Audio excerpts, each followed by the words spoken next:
문화의 상달에 노력하여 국민한테 정숙히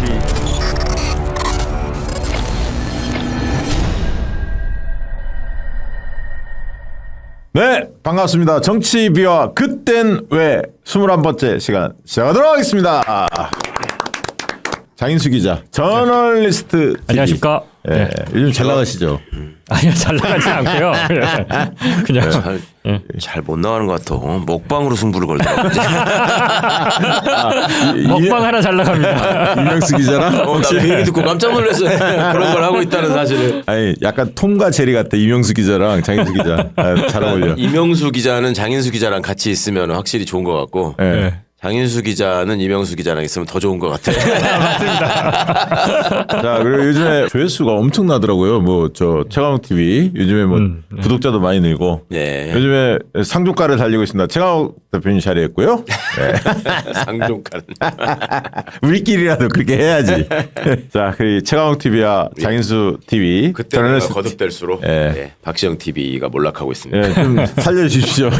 빨리 끝내자니까 그러니까. 보지도 않는다니까.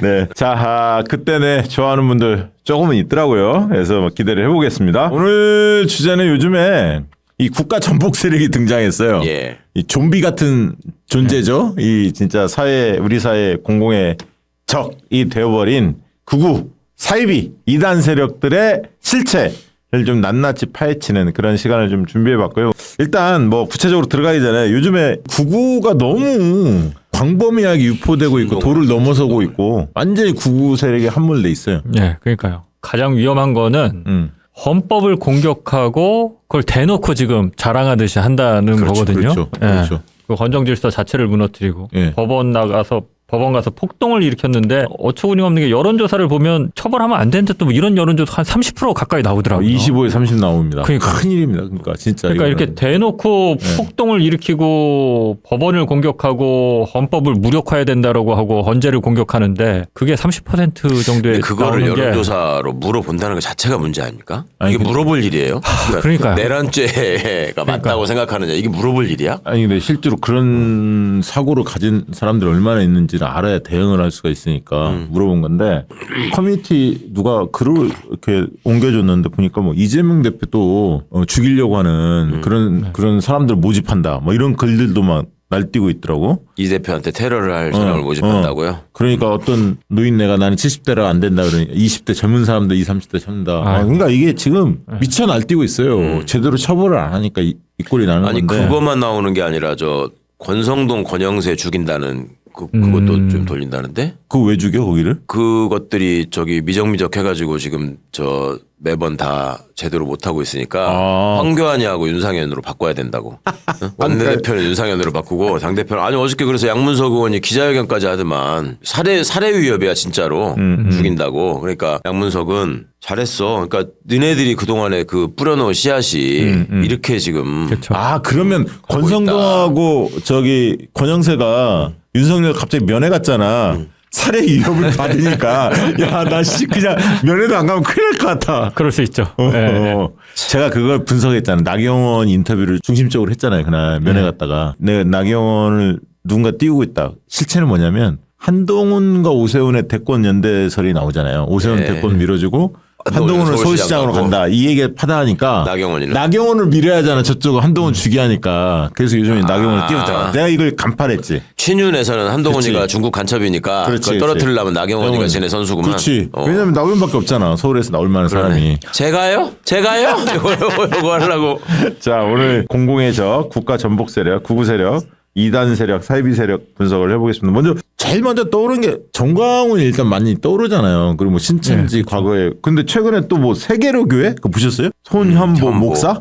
정광훈하고 사이가 굉장히 나쁜 부산의 목사 아니에요? 야, 거기 완전 불때리더만. 문자 메시지 보냈다는 사람. 뭐 예배 시간에 이재명 대표 진짜 완전 비난하고 이재명 끝이다 막 이런 식으로 외치면서 야 이게 그게 뭐야 예배야 그게. 그리고 요즘에 전환길이 뭐 날뛰잖아. 근데 전환길이 또 저기만 나오고 왔다며 김진홍. 김진홍이 민다고 했다면서요? 뉴라이트 배부 중에 한 명이죠. 그러니까 뭐 그 전환길에 요즘에 돈벌이가 잘 안 된대. 그렇죠. 그래서 돈이 궁했던 거야. 그렇게 많이 벌었을 텐데.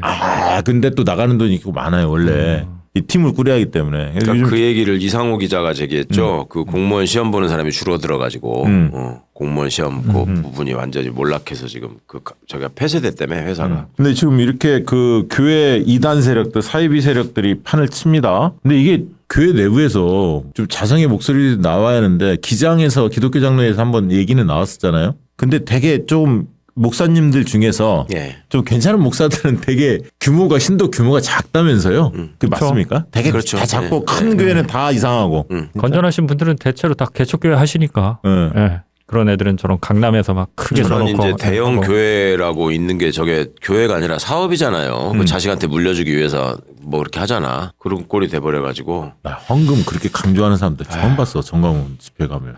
대놓고 돈 내라고 근데 하죠. 정광훈 집회 요즘에 얼마나 웃긴 줄 알아요? 정광훈이 자유통일당. 자유통일당. 현수막에 뭐 붙여놨냐면 국민의힘하고 민주당 다 같이 까. 그 전에 이재명 대표만 막 깠잖아요. 그래서 국민의힘도 같이 까. 봤더니 자기밖에 없게 이렇게 받들였는데 요즘에 아까 있던 뭐 세계를 교회 소연보도 나오지 막 좀 복잡해졌잖아 진영이. 네. 예. 그러니까 또 자기 신도들 흩어지지 않기 위해서 국민의힘도 또 견제하고 여기 가보면요 조선일보, 중앙일보, 동아일보 구독 끊으라고 광화문 집회 가보면 막 아 그래. 아니 오죽하면 집회를 네 군데로 나눠서 하겠어요. 구구가 우에서 더 사상적으로 그런 게 아니라 이 사람들이 위험하고 폭력적이고 그러니까 낫지 딱 생각하면 되는 거잖아요. 항상 이게 어느 순간 다 적으로 돌리고 공격하잖아요. 그 가장 먼저 한동훈이 그렇게 지금 공격받고 아니 한동훈이 윤석열 오른팔이었는데 이렇게 될 거라고 우리가 1년 전만 해도 어떻게 생각을 했어요. 참. 근데 애들 이 세력을 무시 못하는 게 동원력이잖아요. 사람들 동원할 수 자금하고 조직이지 결국. 그렇지. 근데 이게 무시 못해. 황교안도 정광훈하고 왼수돼가지고 소송하고 막 이렇게 됐고 정광훈 소년보도 원래 같은 편인데 갈라졌다는 거고 김문수도 정광훈하고 별로 안 좋다 그러더라고. 아 요즘에요? 네. 근데 이제 완전히 안 좋았었는데 요즘 조금 정광훈이가 김문수를 그래도 김문수가 제일 낫다 뭐 이러고 다닌대. 그러니까 이게 진짜 이걸 끊어내야 하는데 종교인 과세 이 문제도 다시 진짜 진지하게 검토해봐야 돼요. 예. 이거 진짜 그렇죠. 해야죠. 해봐고 이 이단 세력들 천외하고 그 다음에 이제 전통적으로 보면 옛날에 보면 가로세로 연구소가 판을 쳤고요, 그죠? 네. 그다음에 신의 한수 있었잖아요.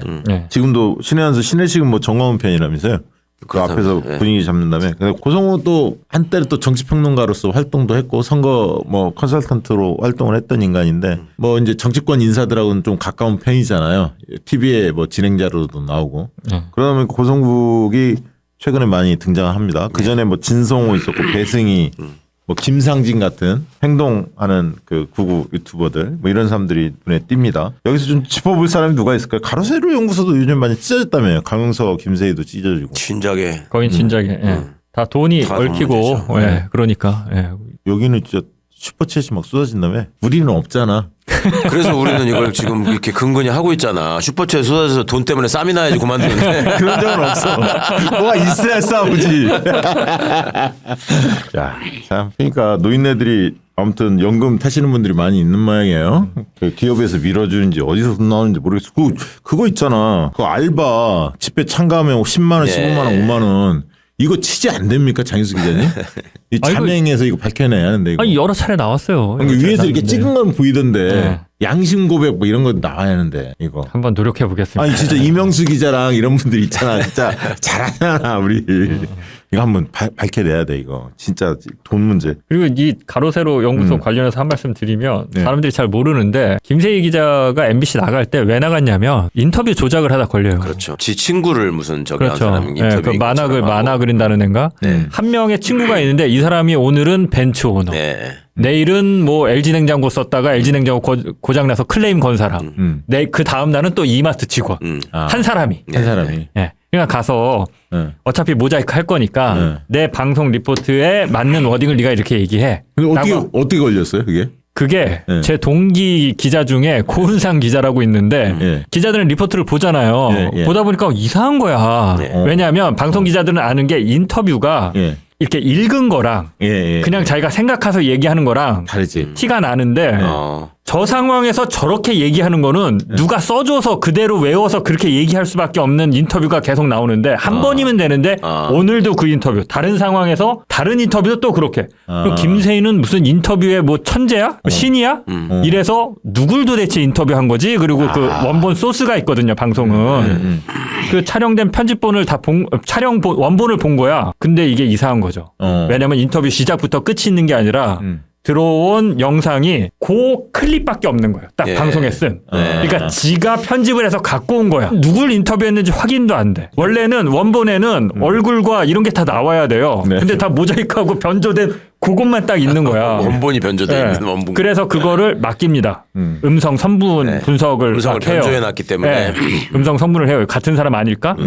그러니까 조사가 들어오니까 사표를 내고 나가요. 그 조사가 들어가니까 회사에서. 이런 사람입니다. 근데 이런 사람이 기자라고 뭐 설치고 다니는 거죠. 이게 아버지 때부터 아주. 예, 아버지도 좀 히스테리가 있는데 뭐 거기까지 가기는 뭐 그렇고. 예. 자, 이런 극우 유튜브들이 판을 쳤었고 최근에 이제 주목받았던 게 신남성연대 아닙니까? 그리고 백골단 이런 청년 세대 유튜브들이 행동대 이런 사람들이 이제 등장해서 논란이 많이 됐는데 배인규 관련해서 좀 취재를 해보셨다면서요? 예, 일단 제가 이제 저희 방송에서 말씀드렸던 거는 배인규 뒤에 강기훈이 있다. 거기까지 예, 나왔죠. 강기훈이 있다. 여기까지는 말씀드렸는데 지금 오늘 또 하나 말씀드리려고 하는 건 그러면 강기훈 뒤에는 누가 있는 거냐. 예. 강기훈도 신참이잖아. 그 판에서 보면. 그렇죠, 물론 그렇죠. 이제 대통령실 들어가서 김건희가 이제 라인. 키워주고 완전히 무슨 수법 행정관이라고 그래서 뭐 지가 하고 싶은 대로 하고 다녔다라고는 네. 하는데 네. 그 전까지 그러면 대통령실에 도대체 어떻게 누가 꽂아준 거냐. 이거를 좀 알아보니까 지난 대선 기간 동안 강기훈의 기획으로 20, 30대 청년들을 그뭐 단문자로 이렇게 하는 거. 예, 네. 활용해야 된다. 그 여가부 폐지 이거 강기훈 그렇죠. 작품이라는 거잖아요. 그러니까 그런 기획을 강기훈하고 배인규가 신남성 연대를 통해서 같이 했다는 거예요. 그러면 강기훈은 그러면 어떻게 그 캠프에서 뭐 이런 역할을 했느냐? 강기훈이 원래는 확인된 팩트는 아닌데 그쪽 내부에서 나온 얘기입니다. 네. 영화배우 유호성이랑 좀 친분이 있었고 그 그래서 유상범 동생인데. 그렇죠. 예, 유상범을 소개받았고 왜냐면 형제간이니까. 예, 유상범이랑 좀 친하게 지내다가 또 가까워진 게 권성동. 그 유상범을 타고 들어가서 권성동이랑 친해지면서 권성동 의원실에 길게는 아니고 몇 달 뭐 비서관인가 뭘로 있었다라고 해요. 근무를 강기훈 했다고. 씨가? 예, 강기훈이. 그러면서 이제 대통령실까지. 그게 이제 뽑게 체리따봉 된 거고. 사건이 나오잖아요. 예. 윤석열이 권성동이. 이준석이 욕하는 문자 보낼 때 거기에 그렇죠. 강기훈이라는 이름이 예. 처음 등장하잖아. 그러니까 맞아. 권성동이 보고 있었지. 권성동이 그렇죠. 들고 예, 그러니까 있는. 그렇게 연결이 되는 거죠. 예, 그렇구나. 그렇게 연결이 되는 거죠. 왜냐면 권성동이 초반에 실수했잖아요. 윤핵관 중에 윤핵관 아니었습니까? 그리고 이제 대선 캠프 때 이제 나름대로 역할을 하는 거죠. 어찌됐건 20, 30대 남성들 해갖고 이제 거기서 지지를 이끌어내고. 그러니까 이런 그게 공익 처음에는 행위를 다 이준석이 한 걸로 알고 있었는데 아는데 아니더라고. 아니에요. 예, 예, 예. 강기훈 이런 이게 애가 강기훈이가 그 전에는 뭐였는지 아세요? 자유의 새벽당이라고 들어봤어요. 그래 맞아. 그거 대표였어. 얘가 그거였어. 당대표였어 당대표. 그러면서 그래. 그때 윤석열 욕하는 거 많아.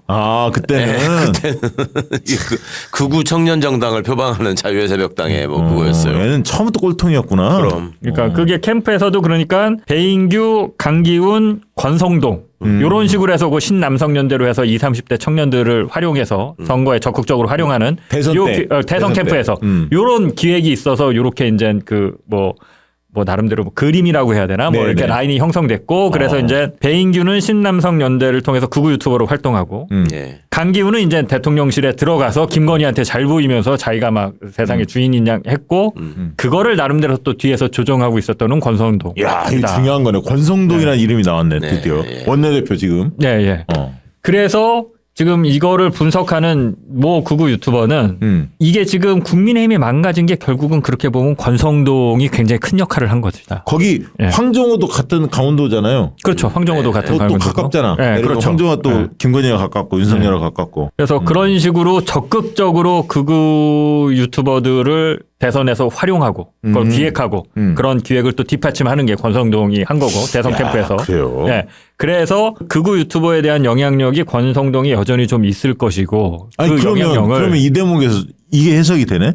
아까 지금 최강 의원님 말씀하신 대로 권성동하고 권영세 요즘 요거 먹다며 요즘에 그 배인규가 신남성연대 배인규가 노인네들 그 저 모질이들 집회하는 거 안 나가겠다 막 그랬잖아요. 뭐 그것도 연동이 있는 거 아니야? 권성동 씹으니까 같이 안 나가는 거 아니야? 뭐 지들끼리 뭐 싸웠다가 뭐 어쨌다가 지지고 볶고 뭐 난리를 치니까. 그리고 뭐 그러면 권성동이 혼자 다 했냐? 그건 아니고 또 우리가 빼놓을 수 없는 게 이제 김건희가 있지 않습니까? 예. 김건희가 요건 이제 본인이 본인 방송에서 얘기한 거니까 얘기할게요. 안정권이 김건희랑 수시로 통화한 걸로 보여요. 그 안정권의 방송을 보면 김건희 선거 때 대선 기간 때 네. 대선 기간과 네. 당선되고 이후에도 안정권 TV에서 밝힌 거죠? 그렇죠. 안정권 그렇습니다. TV에서 예. 지난번에 이명수 기자가 인터뷰한 모자이크한 누가 봐도 안정권으로 추정이 됩니다. 근데 이건 이제 최근에 자기 방송에서 자기가 얘기했어요. 그러니까 나와 강기훈, 김건희 요 삼각관계를 쭉 방송을 하는데 히스토리를 어떻게 얘기하냐면 일단 자기도 대선 때 공을 세웠잖아요. 네. 강기훈도 공을 세우고 그래서 그때까지 자기는 강기훈이랑 사이가 나쁘지는 않았대요. 근데 안정권의 누나가 들어가지 않습니까? 네. 청와대로 대통령실로. 근데 이제 그게 본격적으로 문제가 되는 게 이제 보도가 나면서 안정권 누나가 정리되고 이후에 뭐 까마귀 날짜 배 떨어진 건지 뭔지 모르겠는데 안정권도 구속이 되면서 아예 안정권을 정리하죠. 그렇죠. 왜냐하면 안정군이 그때 문재인 대통령 그 사자 앞에서 가장 깽판 친 인간이 이 인간이거든. 우리가 봤을 때는 가장 꼴배기 싫은 극우 유튜버가 사실 안정권이죠. 근데 그때 누나를 쫓아낼 때 안정권 주장에 따르면 그거 별거 아니다. 극우 유튜브가 뭐 자기 누나만 들어간 것도 아니고 그게 뭐 큰 일이냐. 근데 그거를 강기훈이 주도했다. 쫓아낼 때? 쫓아낼 때 자기 누나를. 오. 네. 그러니까 안정권은 이런 뉘앙스를 풍겨요. 원래는 내가 급이 훨씬 더 높았는데 대선 캠프 기간에 보이지도 않던 저 밑에 있던 하급 하발이었던 강기훈이 이제 배인규랑 손잡고 하면서 치고 올라온 거죠. 배인규도 원래 자기 밑에 있던 애고. 그러면서 자기가 갖고 있던 어떤 세력을 좀 가져갔나 봐. 네.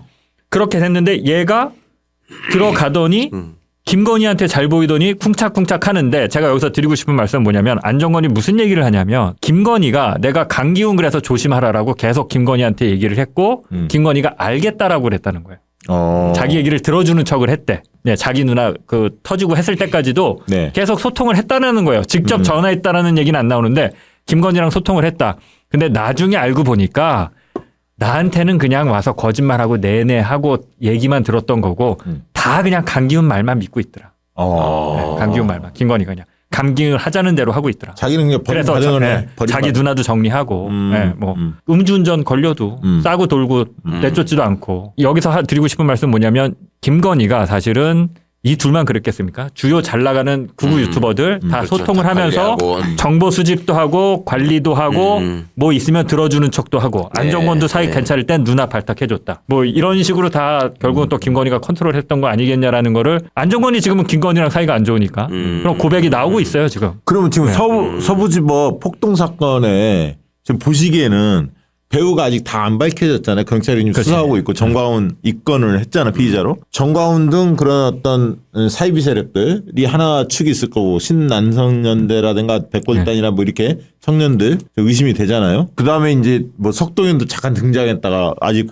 확인이 안 되고 있는데 어떻게 보세요? 아직 결국은? 확인이 안 됐는데 뭐 이제 신천지 얘기도 또 나오잖아. 신남성 연대 들어와서 꽤 들어왔다는 게 있고 저는 제보를 여러 건 받은 게 그걸 확실히 알진 못해서 뭐 방송 리포트를 하긴 그런데 신천지 신도들이 저한테 제보를 많이 줬어요. 아 그래요? 네. 왜? 우리도 의심된다. 네 분석이 맞을 거다. 그러니까 신남성 연대가 20, 30대 청년들인데 여기에 20, 30대 청년이 신천지 청년들이 꽤 들어왔을 것이다. 그럴 것 같아. 대선 캠프 시절부터 요 의혹이 있는데 신천지 신도들 중에서 그군이 뭐 이런 게 아니라 그냥 그 교회만 믿는 사람들이 있을 거 아니에요? 지난 대선 캠프 때 실제로 신천지 전체 교도들한테 당원 가입, 국민의힘 당원 가입 이게 쫙 돌았고 한 번 가입하면은 그거 이제 가입 철회 안 되고 이런 식으로 했었고 어느 순간 갑자기 지난 대선 시점으로 교회에 굉장히 구구적인 목소리들 그런 성향 이런 것들이 자연스럽게 나오고 그래서 우리도 걱정스럽다. 신천지 교인들이 우리도 걱정스럽다. 교인 중에 정치에는 관심 없는 사람들이 있을 거 아니에요. 교리에만 관심 있고. 그러니까 제가 받은 거 중에는 전남 여수 순천 그쪽이라고 해요. 뭐 여수라고 하는데 나는 전남 여수여서 사실 뭐 국민의힘 그렇게 좋아하지도 않고 그냥 난 신천지 교회만 열심히 다니는데 요새 신천지 청년들 진짜 걱정된다. 다 구구화돼 있다.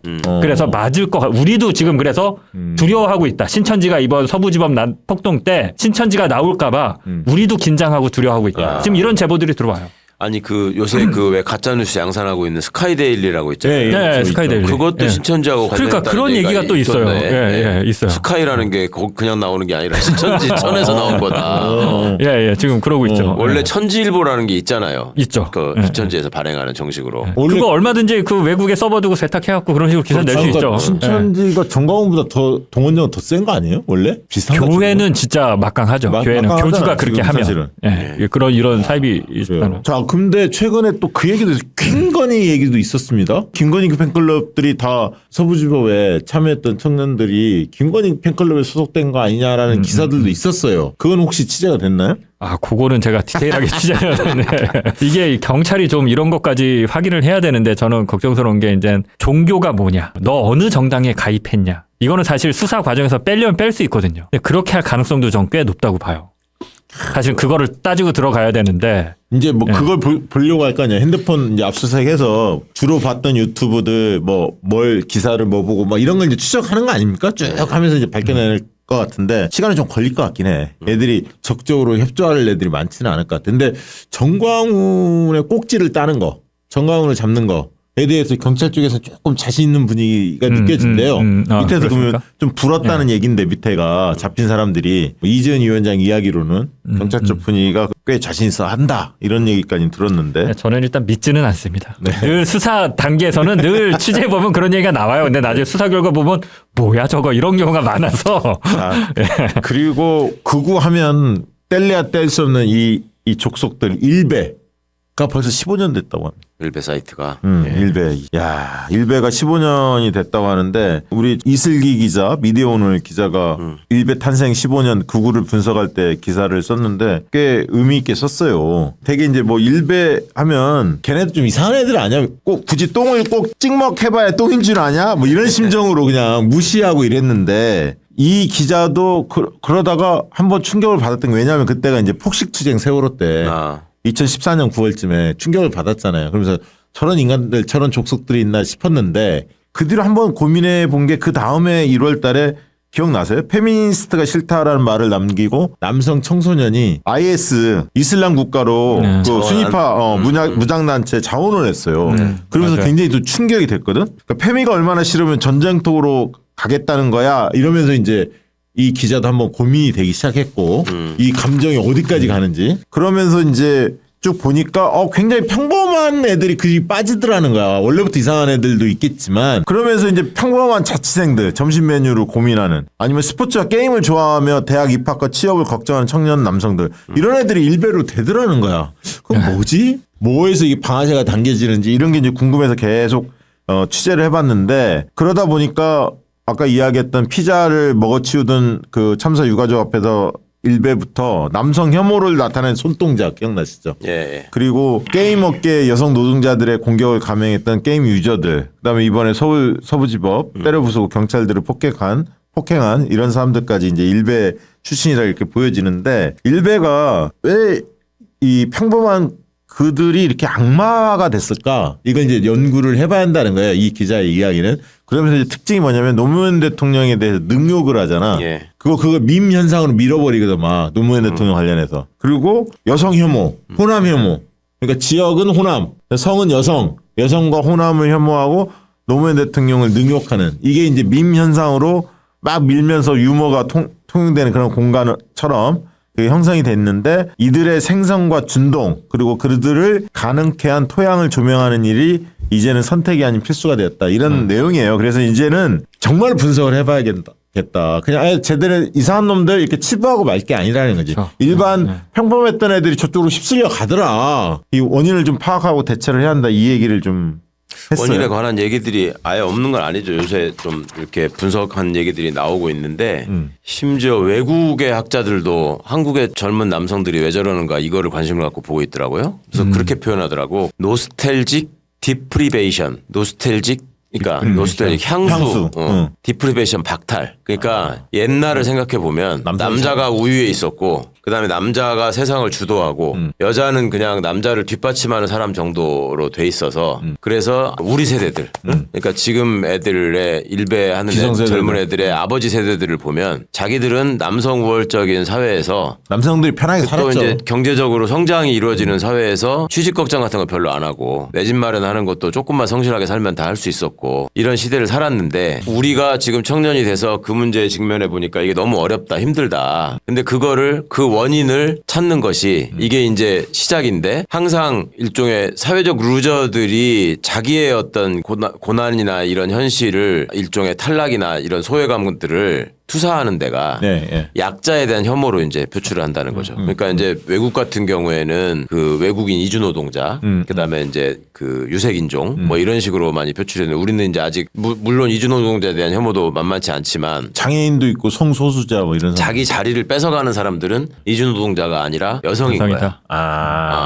그러니까 이게 노스텔직 디프리페이션이라는 이주 노동자들이 차지하는 자리는 내가 뭐 꼭 거기 안 가도 되니까. 그렇지. 내가 선호하거나 내가 하고 싶은 일이 그렇지, 아니야. 그렇지. 그러니까 아직 거기까지는 안 안 가고. 그냥 그거는 그냥 약자에 대한 혐오가 뭉뚱그려서 나오는 건데 여성에 대해서 이렇게 나오는 거는 그 문제라는 거예요. 경쟁 심리가 있는 거네. 그러니까 이제 박탈당했다라고 생각한다는 거지. 내 건데 뺏겼다. 여자한테. 근데 거기에 이제 군대도 있고 이제 막 끼어가는 그렇지. 거지. 그게 이제 다 갖다 붙이는 거고. 그리고 이제 항상 그런 문제가 생겼을 때 이제 극우가 지향하는 게 늘 이렇게 센 쪽에다가는 그걸 얘기를 못 한단 말이에요. 네. 그러니까 지들이 거기 가서 막 악을 쓰고 건드려도 특별히 우리한테 해코지 안 할 사람들한테 이걸 하거든. 그러니까 여성 뭐 노무현 대통령 돌아가셨고 거기다가 호남은 이제 소수만 예. 살고 예. 이제 그렇게 한다는 거죠. 그러니까 이게 이제 굉장히 사회의 병적인 현상으로 드러난 건데, 그러니까 이제 이걸 해결하려면 이들의 이 박탈감이나 소외감을 어떻게 채워줄 것인가. 그러니까 어떻게 기회를 보장해주고 어떻게 탈락한 자들을 다시 재도전하게 하는 사회 안전망을 만들어주고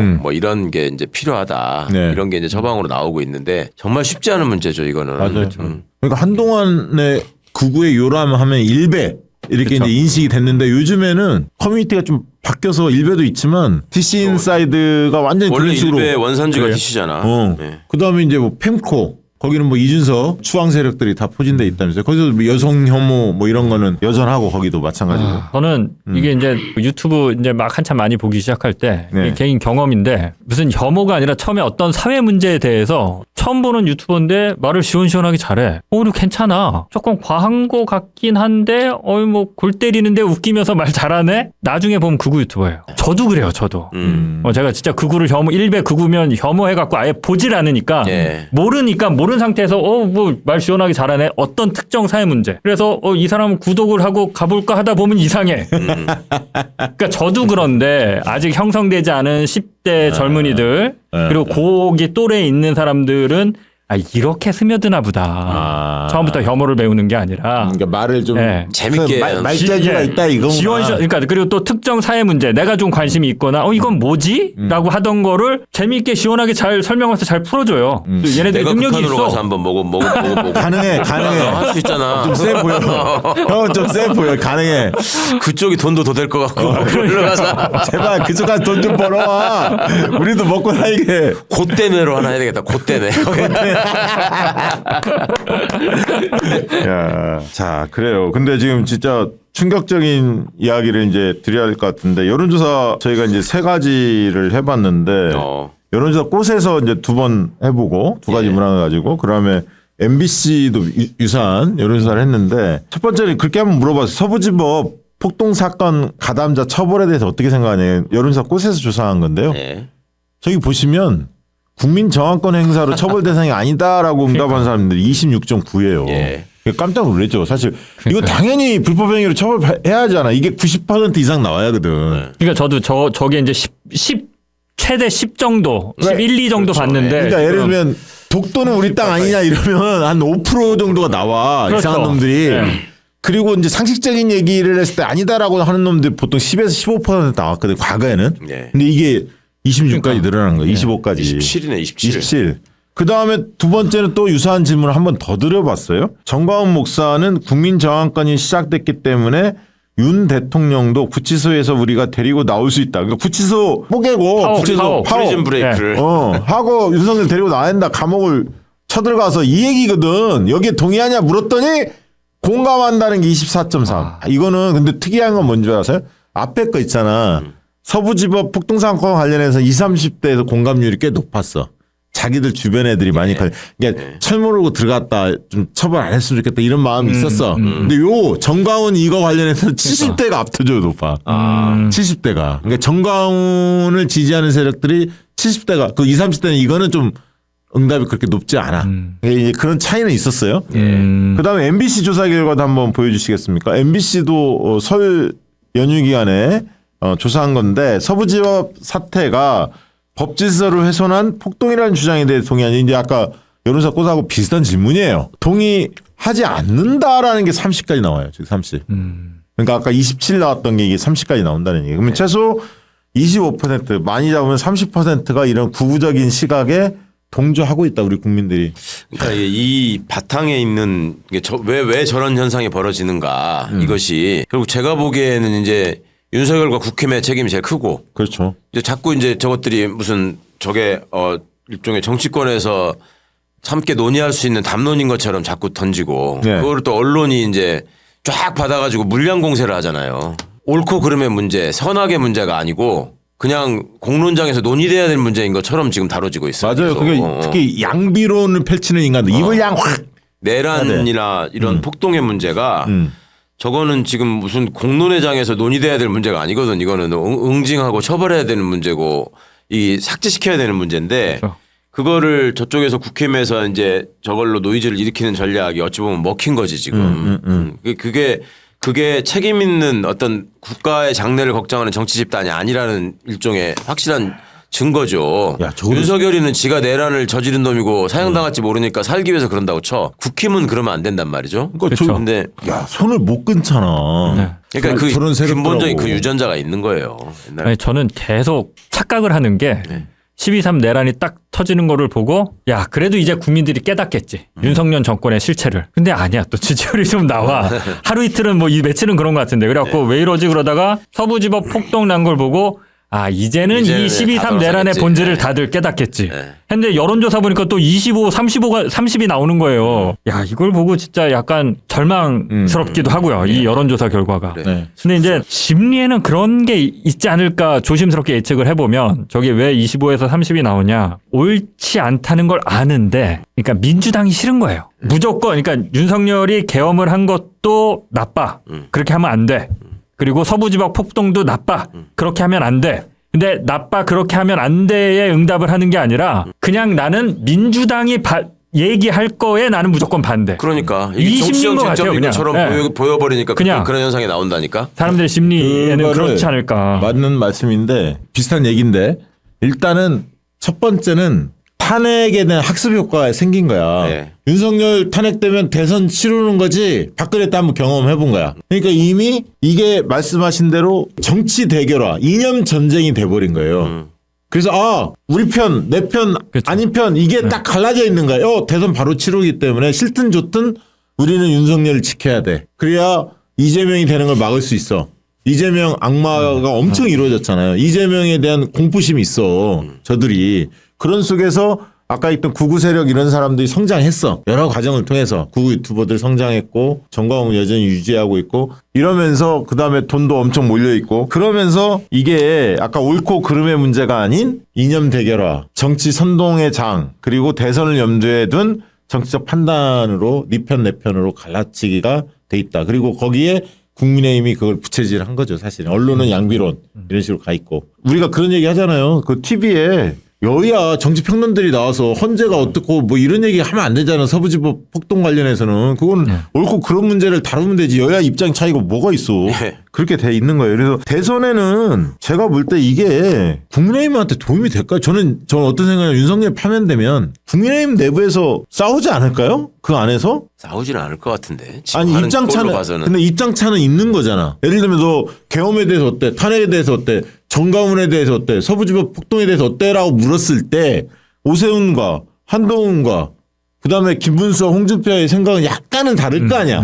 그게 벌어질 거 아니에요. 어쨌든 표를 구걸하려면. 저는 근데 그렇게 안 벌어진다는 거죠. 그러니까 표를 갖고 있는 데가 지금 신천지나 정광훈으로 대표되는 그 극우 집단이 가장 강력한 조직력을 가지고 표를 갖고 있고 그 사람들이 실제로 입당했다는 거 아니에요. 그래서 지난번에 홍준표가 뭐 안 되고 어쩌고 할 때도 그런 영향력이 있었다는 거고 그러니까 나경원이나 이런 게 그쪽의 대표인 것처럼 준동을 하고 있는 건데 그러니까 국힘 쪽 사람들도 그러던데 지금 이 상태에서 이 추세로 그냥 경선하면은 김문수가 무조건 후보 된다. 아니 그거 왜 그러냐면 우리로서는 바람직한 일인데 구구가 거의 당원의 50% 정도는 구구 세력들이 다 50% 먹었다는 이상 거야. 먹었다, 예. 아니 그건 맞아요. 예. 되게 보여 그건 데이터상. 국민의힘도 똑같거든. 국민의힘 지지자하고 무당파 이런 사람들만 데리고 하지 민주당 지지자들 빼거든. 타정당 지지자들은. 예.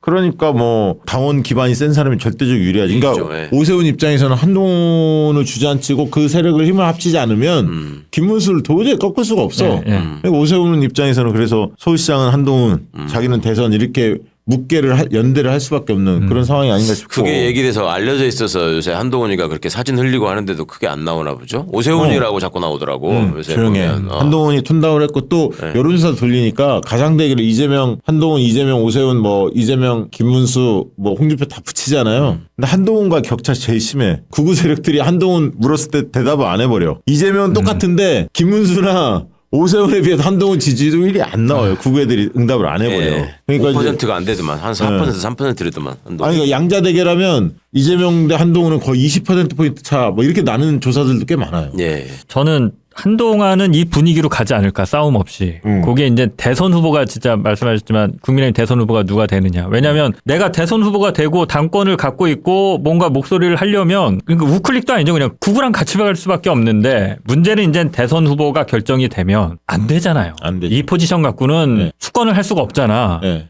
그러니까 이제 중도로 다시 나와야 되는데 이때는 싸움이 좀 벌어질 여지가 있다라고 보고 근데 그게 진짜 김문수가 되면 이제 할 말 없는 거고 예. 그냥 거기서 놀다가 그냥 거기는 뭐 자멸할 테니까 예를 들면 오세훈 정도의 캐릭터면 분명히 어떤 식으로든 그 탄핵이나 극우의 이미지를 지우려고 할 거란 말이에요. 네.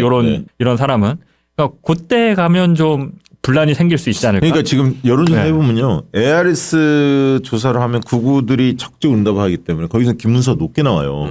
그리고 이재명과 국민의힘 여러 후보들 가상대결 붙여도 김문수가 세게 나와. 예. 그러나 전화면접 조사로 안심번호를 조사하면 이재명 대 다른 국민의힘 후보들 1대1 가상대결을 붙여보면 그래도 오세훈이 꽤 높게 나온 편입니다. 다른 후보들에 비하면. 그 얘기는 이제 전화면접 조사에서는 저관여층들이 저관여층들이 응답을 하기 때문에 약간 중도 확장력이 조금 다른 후보들에 비해 상대적으로 있는 오세훈이 덜 꼴통처럼 보이는 거죠. 그러니까 오세훈 쪽을 아마 저는 중앙일보나 뭐 이런 쪽 있잖아요. 네. 이런 쪽은 뭐 조선일보야 김문수를 겉으로 미는 것처럼 보이지만 조선일보도 나중에 오세훈 쪽으로 약간 돌아설 가능성이 있다고 봐요. 중앙일보도 마찬가지고. 그렇죠. 처음에는 이제 말을 못 하고 있는 거고 그런 측면에서 우리가 이제 오세훈을 아니 그런데 정밀 타격을 해야 돼. 이제. 원래 이준석이가 오세훈하고 손잡고 저기 한다는 얘기가 또 있었잖아요. 있었죠. 근데 엊그저께 홍대에서 이준석이가 갑자기 무슨 돌발 행동을 했잖아. 예. 그게 그러면 그럴 수 있겠네. 그러니까 이준석이가 판을 보니까 저쪽에서는 김문수가 오세훈이하고 한동훈이하고 손잡고 김문수를 누르는 쪽으로 간다고 하면 이준석이는 오세훈이 밟는 거는 자신이 있는 거지. 지한테는 명태가 있으니까. 그거 있고 이준석이 볼 때는 김문수가 된다고 보는 거야. 제가 볼 오히려. 때는 오세훈 못 이긴다. 예. 김문수 쪽이 더 세다. 그러면 아까 있던 오세훈 다 탈락하면 그 공간을 아니 그러니까 그 말이잖아. 오세훈은 지가 죽일 수 있다. 명태도 있고 저쪽에 극우가 준동하는 걸 볼 때 그렇게 해가지고 나중에 이제 결선하자 뭐 이렇게 나오겠지. 그리고 이제 이준석이가. 국민의힘 쪽에서 전략은 원샷 경선을 하자. 결선 투표 이런 걸 생각하는 거예요. 쉽게 이야기하면 다 모여라. 민주당만 빼고 다 모이자. 네. 뭐 이런 식으로 주장을 해서 이준석과 끌어당겨서 원샷 경선을 하되 결선 투표 같은 걸 둬서 다 덤벼들게 만드는 그런 작전을 짜려고 하기 때문에 전략적으로 전선을 잘 그어야 돼. 그러니까. 그래서 이제 최근에 뭐 저도 저희 유튜브에서 열심히 이야기했습니다만 국우와의 싸움을 전면전을 벌여야 돼 민주당이. 그렇게 하고 있어요 이제는. 네. 그래서 이제 극단주의 세력, 이단 세력과 반 헌정 세력이잖아. 이들과 가열차게 싸우겠다, 본격적으로 싸우겠다 민주당이 선언을 했고 열심히 지금 하고 있습니다. 대처하면서 조국당하고 조국혁신당이랑 개혁신당까지도 다 손잡고 원탁회의를 해보자. 왜냐하면 그게 탄핵 찬성 세력이잖아요. 그래서 국민의힘 내부에서도 니네 구구랑 절연해야 한다라고 동의하는 놈 다 붙어라. 넓게 치는 거야. 구구냐 아니냐 이 전선을 옮겨가는 거야. 왜냐하면 저들은 뭐냐면 이재명이냐 아니냐로 전선을 짜려고 그러는 거야. 그렇죠. 반 이재명 다 모여라 원샷 형성하자 이렇게 하는 건데 우리는 구구냐 아니냐 구구 세력 빼고 나머지는 그러면 탄핵 가결 세력이고 계엄 잘못했다 동의하는 세력이니까 손잡고 가자. 왜냐하면 구구들이 저렇게 판치면 이재명 정권 들어서도요 골병듭니다. 이 사회가 정상적으로 작동이 안 돼요. 저들 완전히 진짜 뭉개야 돼. 그러니까 이 방송을 보시는 분들도 저들이 생각하는 방향이 뭘지를 한번 떠올려 보시면서 우리도 좀 냉철하게 사고를 하셨으면 좋겠어요. 그물 넓게 쳐야 돼. 저들은 그물을. 우리가 그렇게 해서 자기들을 그 반체제 극우 세력으로 고립시킨다고 하는 거를 알고 있기 때문에 그리고 자기들이 그거를 못 벗어난다는 걸 알아. 그 유전자를. 그러니까 쟤들이 쓸 수 있는 방법은 우리를 분열시키는 거예요. 그렇지. 최대한 이제 자극적인 얘기로 언론들이 특히 도망내가지고. 부채질 많이 할 거예요. 그러니까 민주당 쪽에서 무슨 정치를 한다거나 뭐 대권을 생각이 있어서 혹은 정치적 장래를 두고 생각해가지고 뭔가 움직인다는 사람들은 그런 소재가 될 만한 거를 제공해주면 안 되고. 그렇죠. 그리고 당원분들도 그런 상황이 됐을 때 걔들이 교묘하게 비틀어가지고 전달하는 그런 뉴스에 격렬하게 과격하게 반응하시면 안 된다. 무시해버리면 돼. 무시해버려. 그러니까 비판은 얼마든지 가능하지만 그것 때문에 막 아이고 저것들 또 저러네 이런 상황을 넘어서 가지고 그러면 안 돼. 이것들 다 죽여야 돼. 왜 지금 여기서 이 상황에서 맞습니다. 이러고 있어. 이거는 아닙니다. 심정은 이해는 돼요. 그러니까 왜냐하면 내란이 종식도 안 돼 있는데 그럼, 화가 대권 나 얘기하고 있는데. 이러니까 뿔따고 나는 건 이해하지만 지금은 우리가 지혜롭게 대처해야 돼요. 그물을 넓게 치고 저들을 극우를 최대한 몰아세우고 네. 극우가 설치는 거 못 봐주겠다 생각하는 사람들 어쨌든 연대의 끈을 가지고 가야 돼. 그게 이제 굉장히 중요합니다. 하여튼 김경수가 뜬금포를 날리는 바람에 좀 시끄러워졌는데 아니, 이게 진짜 황당한 일이고. 한가한 얘기일 수는 있는데 1945년 8월 15일에 독립했을 때 당연히 민족주의 대 반민족주의로 정선이 갈라졌어야 돼요. 그래서 맞아요, 친일파를 처단했어야 되는데 예. 좌우가 갈라졌어. 그렇지. 예, 민족주의 세력 내에서 이게 대한민국의 역사를 지금까지도 옥매고 있는 가장 큰 중요한 말씀. 저겁니다. 그래서 진짜 항상 중요한 선거, 중요한 전국의 어떤 변화를 앞두고는 다 끌어모아서 같이 하는 겁니다. 맞습니다. 그래서 권력을 갖고 온 다음에 내부에서 치열하게 다음에 투쟁하는 경쟁하는 겁니다. 거죠. 그 다음에 내가 오르냐, 네가 오르냐는. 그렇지. 그 다음에 문제야. 예. 지금 박가리 할 때라고. 이거를 항상 이게 항상 원칙이 돼야 된다고 봅니다. 외부를 향해서. 외부를 향해서. 총구는 밖으로. 네. 그리고 총구를 향해서. 이 탄핵 찬성 반대가 설 지나면서 좀 더 좋아졌어요. 그러니까 한동안 조금 좁혀졌거든요. 그렇죠. 다시 60대 벌어지고 있죠. 40까지도 뭐 40 몇 가지도 좁혀진 조사가 나왔었어요. 50몇 대 40 몇 가지. 근데 60대 35, 뭐 여론조사 꽃은 더 벌어졌지만 60대 30까지 벌어졌지만 대체적으로 갤럽 조사에서도 세계일보 조사 해보니까 60대 35예요. 큰 탄핵 찬반 구도. 그러니까 다음 선거는 탄핵 찬반 구도가 기본 구도인데 예. 더 좁히면 구구냐 아니냐의 싸움으로 가면 8대 2 싸움까지도 벌릴 수가 있어요. 저들이 더 좁아져 사실은. 예. 그렇게 지혜롭게 가야 한다. 그런 차원에서 문재인 대통령하고 이재명 대표가 만나서 포용고 화합을 얘기한 거고 이재명 대표가 백화제방을 얘기한 거고 응? 들판에 가득 찬 꽃 이거 이재명 대표의 지론이란 말이에요. 우리가 손을 잡고 품을 넓게 벌려가지고 저들을 완벽하게 제압하고 압승하는 게 지금 굉장히 필요합니다. 그러니까 그리고 당원들 다 믿었으면 좋겠어요. 집단지성 시대잖아요. 그럼요. 당원들이 총선 대선 거쳐오면서 다 성숙됐잖아요. 그리고 정치권 인사들보다 더 여의도 정치를 더 잘 알아요. 알아서 다 거르고 잘 판단합니다. 너무 이렇게 맞아요. 경향 안 돼도 경향하지 않아도 당원들이 다 보고 있고요. 잘 판단하고 그럼요. 있습니다. 나름 이게 정치판에서 자기가 오래 있어서 선수라고 생각하고 지금 내가 이 타이밍에는 이걸 던져야지 나한테 주목이 돼. 이 타이밍에는 이렇게 해야지 내 공간이 생겨. 이런 생각을 하고 움직이는 거는 완전한 패착이죠. 그게 먹히는 시대가 아니야 지금. 아니, 요새 그래갖고 방송하기가 무서운 게 뭐 한마디 했다가 잘못하면 바로 팩트 체킹이 1초 만에 올라와요. 실시간 댓글창에. 얼마나. 예. 장난 아니에요. 그리고 진짜 제가 계속 그런 얘기 드립니다만 현장 떠나 있는 인간들, 정치인들, 현장에 기반을 두지 못하는 정치인들은 큰 정치를 할 수가 없습니다. 이미 그런 세상으로 접어들었습니다. 그러니까 당원들과도 수시로 소통하고 유권자도 만나고 투쟁 현장에도 가야 하고 맞습니다. 사회적 약자들이 내미는 맞아요. 손도 잡아봐야 하고 이 현장과 괴리된 이 머릿속에만 있는 정치가 이런 정치인들은 이제 운명을 다했다. 그 얘기를 좀 드리고 싶고요.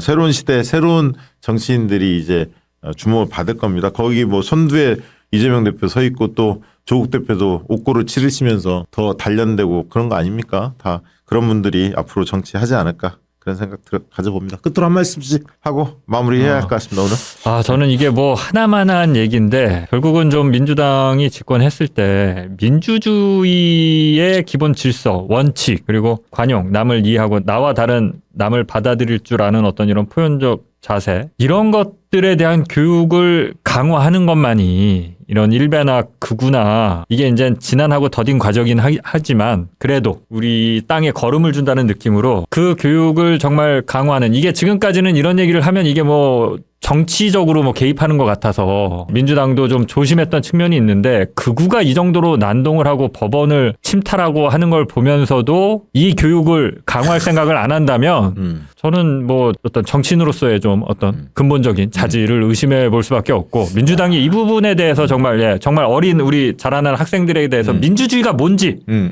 국영수 잘해서 서울대 가는 거에 패도 우리가 윤석열 정권을 통해서 봤잖아요. 네. 공부를 잘하는 것보다도 나와 다른 남들과 섞여서 살아가는 이거에 대한 교육이 정말 이걸 교육제도를 전면적으로 개편할 어떤 생각을 갖고서라도 이 교육을 어떻게 할 것인가를 당장 답을 달라는 게 아닙니다. 이번에 고민해야 됩니다.